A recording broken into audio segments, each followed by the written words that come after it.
زندگی اور موت کی حقیقت ایک گہنے جنگل کے کنارے ایک چھوٹا سا گاؤں تھا۔ وہاں ایک بزرگ شخص بابا حکیم رہتے تھے جو اپنے علم اور دانائی کے لیے مشہور تھی۔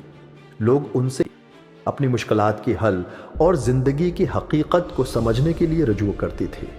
ایک دن ایک نوجوان احمد بابا حکیم کے پاس آیا۔ اس کی آنکھوں میں بے چینی تھی اور دل میں بے شمار سوالات۔ احمد نے کہا، بابا جی، میں نے کئی لوگوں کو مرتے دیکھا ہے اور یہ سوچ کر میرا دل ڈر سے بھر جاتا ہے کہ زندگی اتنی عارضی کیوں ہے، آخر موت کیوں آتی ہے۔ بابا حکیم نے مسکراتے ہوئے احمد کو اپنے ساتھ ایک پرانے درخت کے نیچے بیٹھنے کو کہا۔ وہ درخت کئی سالوں سے قائم تھا، اپنے پھیلتے ہوئے سایہ دار پتوں کے ساتھ۔ بابا حکیم نے کہا، بیٹا، زندگی اور موت کا تعلق درخت کے پتوں سے سیکھو۔ احمد حیرت سے بولا، یہ کیسے بابا جی؟ بابا نے ایک پت توڑ کر احمد کے ہاتھ میں دیا اور کہا، یہ پت دیکھو، یہ آج درخت سے جدا ہوا ہے، مگر کیا تم نے غور کیا کہ یہ کبھی ہرا بھرا تھا؟ وقت کے ساتھ یہ زرد ہوا اور اب جھڑ گیا۔ یہ اس کی زندگی کا ایک حصہ ہے۔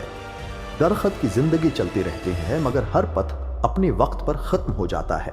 پھر بابا نے درخت کی شاخوں کی طرف اشارہ کیا۔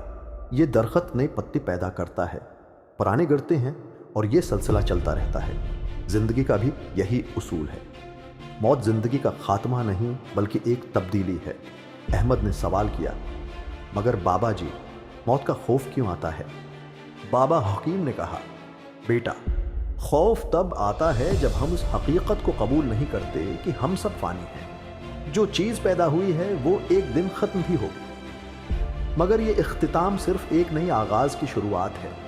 اگر ہم اپنی زندگی کو اچھے کاموں سے بھریں تو موت کا خوف کم ہو جاتا ہے، کیونکہ ہم جانتے ہیں کہ ہماری زندگی کا مقصد پورا ہوا۔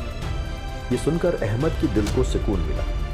اس نے بابا حکیم کا شکریہ ادا کیا اور عہد کیا کہ وہ اپنی زندگی کو بہتر بنانے اور دوسروں کی مدد کرنے میں لگائے گا۔ نتیجہ، زندگی اور موت ایک حقیقت ہے۔ زندگی کا مطلب ہی اچھے کاموں سے اپنی اور دوسروں کی دنیا بہتر بنانا، اور موت کا مطلب بھی ایک نئی سفر کی شروعات۔ جو اس حقیقت کو سمجھ لیتا ہے وہ خوف سے آزاد ہو جاتا ہے۔